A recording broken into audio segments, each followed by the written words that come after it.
Hello, so I just want to make a quick video clearing up some confusion regarding the Feast of Trumpets. And really, this all just came to me this morning. I spent a lot of time in prayer last night and this morning and answering a lot of questions regarding my previous video. I got really confused myself and trying to reconcile so many things that didn't kind of line up. I basically got to the point today where I was actually thinking of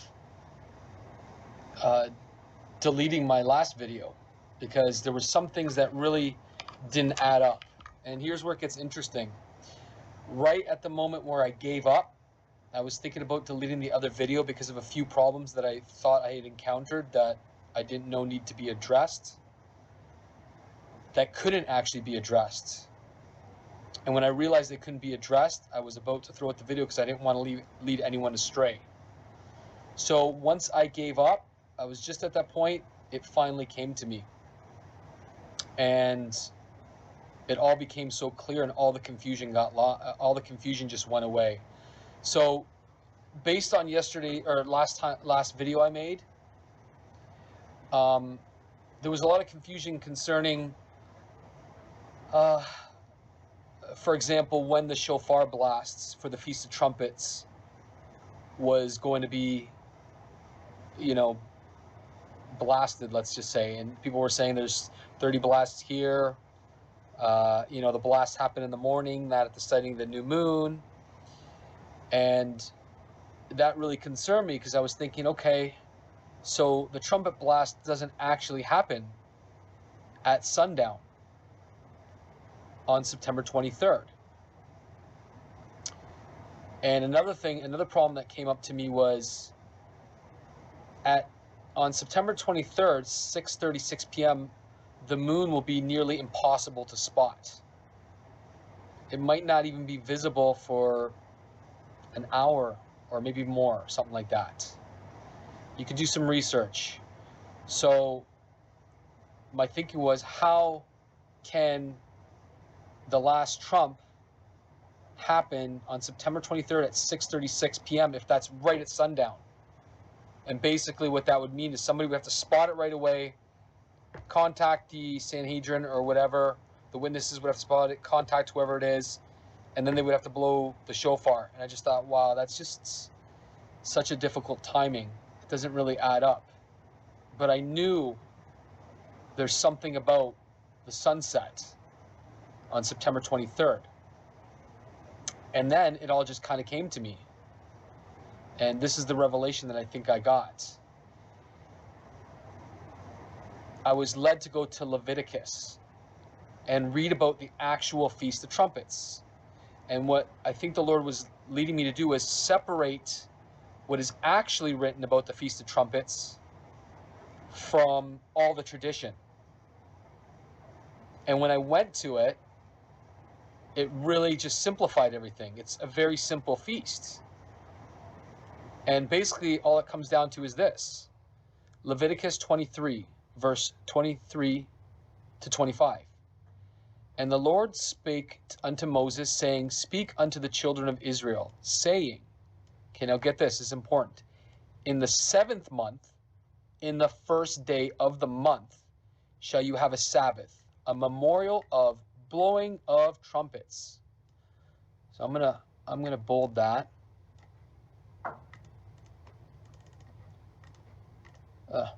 Okay, well, you get the point.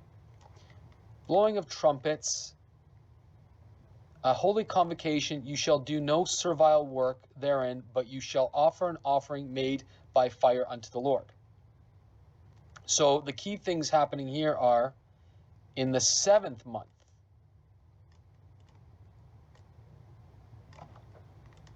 In the first day of the month.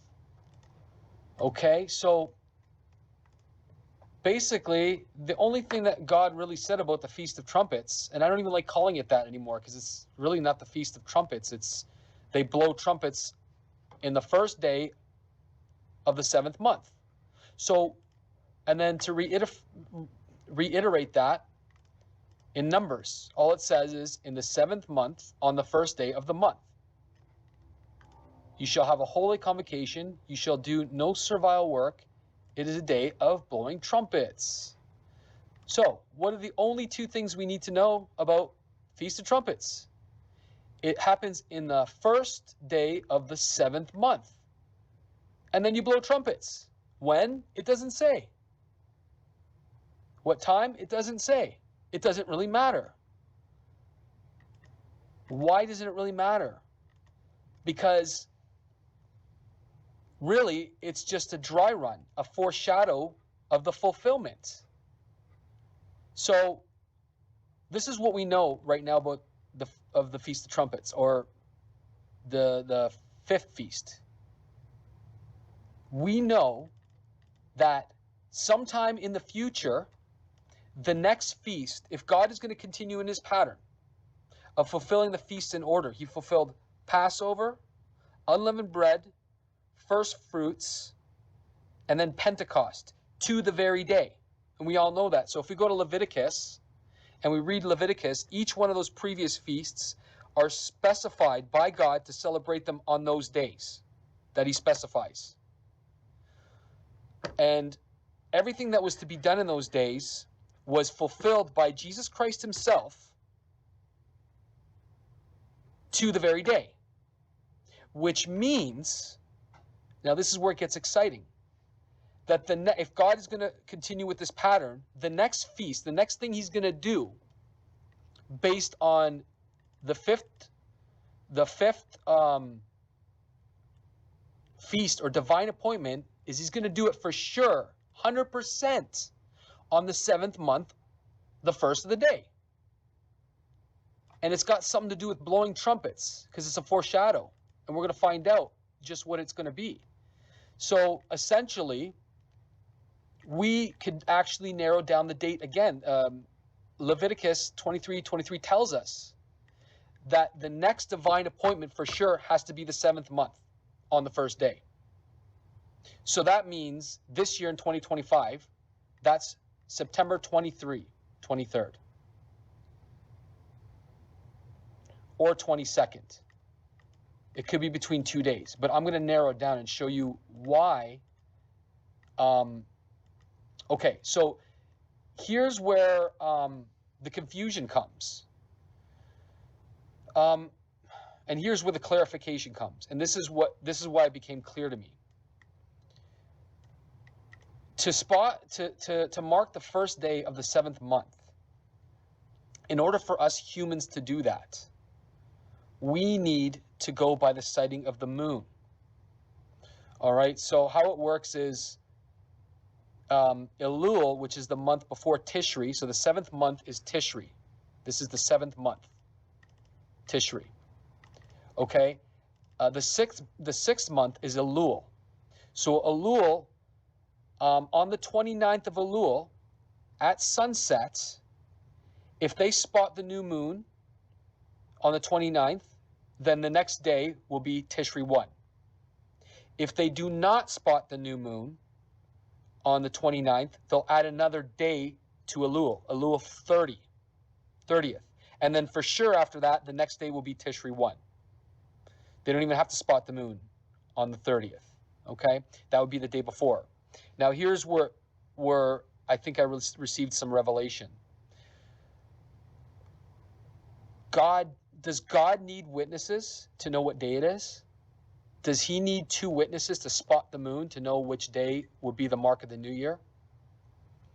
No, he doesn't. He knows exactly what day it is. And this ties into no man knows the day or hour, because let's work this out logically.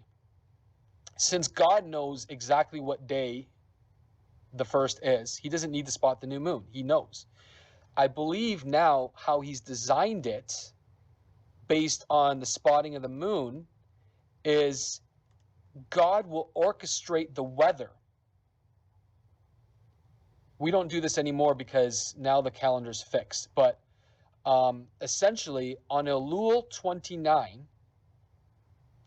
If God required another day to be added to the calendar, guess what he would do? He would make it so that the new moon would not be spotted on that day. He would make it cloudy. He would do something, maybe a stormy night, whatever. He would orchestrate something in his divine providence to make sure that the moon was not spotted that day and an extra day would be added to the calendar. Thus, no man knows the day or hour. Only the Father in heaven knows that day. Okay? So, that adds another whole level of dimension to no man knows the day or hour. Only the Father in heaven. So he will orchestrate whether an extra day is added based on the weather and if someone spots the new moon. If on Elul, on the 6th month, the last day on the 29th, if another day needs to be added, he'll make the weather bad or something where you can't see the moon. Another day will add it, and then Tishri 1 will be after Elul 30. Okay, so that's one thing that came to me. So everybody that's talking about who's going to spot the moon, which witnesses, this or that, God doesn't need that. He knows. So when this day gets fulfilled in its fulfillment, no one's going to have to spot the moon. God's just going to know the day. He's going to orchestrate it. So in the case of this, of 2025, if the rapture is going to happen on September 23rd rather than Elul 29, so according to Jewish calendar, this is Elul 29 right now. Continue. So basically, now the fulfillment of this feast, so now we've established, we don't know the year, but 1 year, it seems like it may be this year because everything's lining up. Some year, the next feast has to be it cannot be on another day. It has to be this year. If God wants to fulfill this feast, this year it has to be on September 23 or 22nd. It has to be. There's no other date. It cannot be because he says right here it's in the 7th month. And we're getting all confused about is God going to do the rapture and the tribulation on the Feast of Trumpets? That's what's confusing everybody, that word, the Feast of Trumpets. It's not called the Feast of Trumpets. It's like a mysterious festival that's just on the 7th month in the first day. So, no matter what, this festival has to be fulfilled on Tishri 1. And this year, it so happens to fall on September 23rd and September 22nd. Okay? So, that being established, no one can deny that. Now, the question is, what is its fulfillment? What is the fulfillment? And I do believe God has given us clues. So, in the dry runs, or the practice runs, it's human beings blowing the trumpet. But in the same way that humans were doing the other feasts in man's way, they were sacrificing a lamb on the Passover, eating unleavened bread on unleavened bread, and offering first fruits on first fruits. In the actual fulfillment of those days in Passover, it was Jesus Christ himself dying, and not a Passover lamb anymore. Okay, and in this case, in the fulfillment of this feast or divine appointment, it will be Jesus Christ himself blowing the shofar, not a man. The man doing it in the ancient ways or right now is just the shadow, the foreshadow, is a shadow. But that's a foreshadow of what? For the Lord himself will descend from heaven with a shout, with the voice of an archangel, and with the trumpet of God. So that's why they blow trumpets on the Feast of Trumpets, because one day it's going to be God doing it. So how is that relevant to us? So on the 23rd, it seems like the 23rd, we don't need a man to blow the shofar. We don't need 2 witnesses to witness the moon, because God himself is going to know the day. And he's going to fulfill that. So a man's not going to blow a trumpet. It's going to be Jesus Christ himself, the voice of the archangel.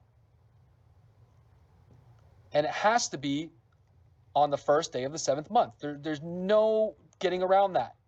No getting around that. And now we understand no one knows the day or the hour. Only God knows. Only God knows this year what day the first of the month is going to go on. So he could give us a hint this year, and if it's cloudy that day, so here's another interesting thing.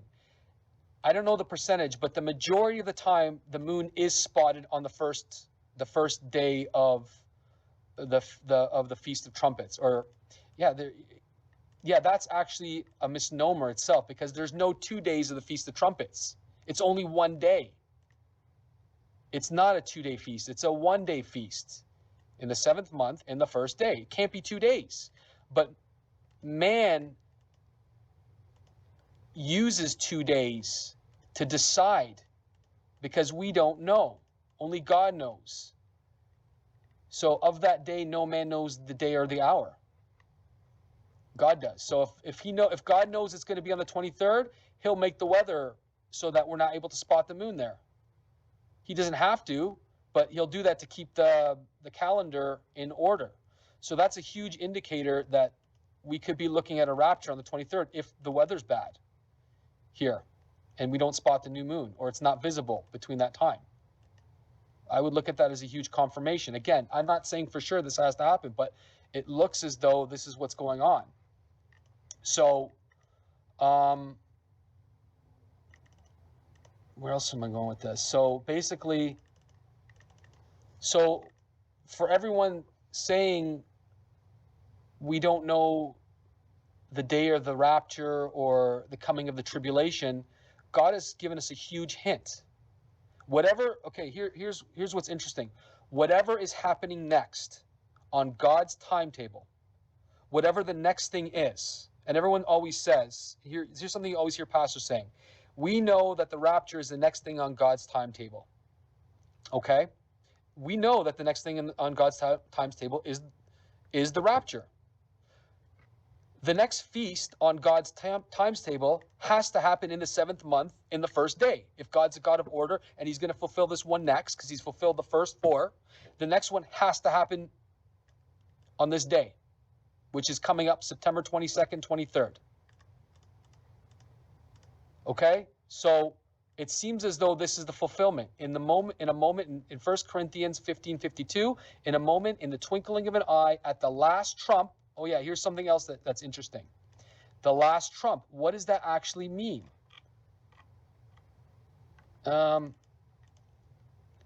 Last. And I've heard a lot of people say they don't know what the last trump actually means. The last doesn't mean, yes, it means the last, final, end of series. Implies the other trumpet blast that came before it in sequence. The last trump means that everything that came before it, all the dry runs, all the blowings of the shofar on the first month of the 7th day, they were inferior. This is the fulfillment of all that. That's what the last trump means. It's the fulfillment. The last trump, the fulfillment. In a moment, in the twinkling of an eye, at the fulfillment trump, for the trumpet shall sound, and the dead shall be raised incorruptible, and we shall be changed. Are these 2 verses the fulfillment of that?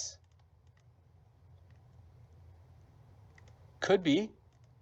And here's something very interesting. As I was having fellowship with my sister in Christ today, we've had a lot. We've been linked in terms of confirmations, and we're going to make another video how God is giving us confirmations together about signs, and we're almost like completing each other in ways in filling in, gaps in knowledge, let's say. Today, I was trying to show her Leviticus 23 and how it talks about this feast. And I said, turn to Leviticus 23. And then she went, oh, wow, Leviticus 23. That's what talks about, this feast being fulfilled. And then I said, oh, yeah, that's right, Leviticus 23. And then I thought, what about verse 23? I wonder if that's what starts... I wonder if verse 23 is what starts the Feast of Trumpets, or that divine appointment. And when I scroll down, guess which verse? Oops. Verse 23. So on verse 23, And the Lord spake to Moses, saying, Speak unto the children of Israel, saying, In the 7th month, in the 1st day of the month, shall you have a Sabbath, a memorial of blowing of trumpets. Right there. Leviticus 23, verse 23, September 23 this year. Could that be another confirmation? I don't know. But anyways, again, guys, for all those saying that we're setting dates, we don't know for sure. But I can tell you this much for sure right now. This is what I'm 100% sure of. God is going to do something on the 1st day of the 7th month. That's the next appointment we have with him. And everybody has been saying for years, decades now, or even hundreds of years, that the next thing on God's timetable is the rapture. And here we are. The 7th month is coming up, September 23rd. On the 1st day, it seems like it's going to be the 23rd. It possibly could be on the 22nd, but if the moon isn't sighted that day, guys, that could be a huge indicator. So anyways, I think I'm going to leave it at that today. I hope I was clear on that one, and I hope that clears up a lot of confusion about what we're to look at on the Feast of Trumpets. So really, I'm going to say this last thing. Really, guys, we don't need to look for anything. We don't need to look for a new moon. We don't need to look for anyone blowing trumpets, because in its fulfillment, God knows the day. No man knows the hour except for the Father in heaven. He knows the day, and he's going to orchestrate it. He's going to orchestrate it so that the first lands on the day it needs to. And so yeah, we don't need to spot a new moon, and we don't need to blow trumpets, because guess what? In its fulfillment, God himself, Jesus Christ himself, is going to blow that trumpet. So forget about all that. Only thing we need to be looking at is in the 7th month, in the 1st day, God's going to do something. He's going to do something, and it has something to do with blowing of trumpets. That's so simple. We just simplified the whole thing. So I hope this blesses you all and encourages you on how simple God is and how he's not the author of confusion. And I was really having a hard few days, guys, because I was really doubting myself, about the mechanics of Feast of Trumpets. But then when God cleared it all away, all the traditions of man, it just became so simple, guys. God knows the day. He knows it. We don't. And he's going to orchestrate it so that when it's time, we do know the day of the 1st day of the month, or the 1st day of the 7th month. And yeah, God bless.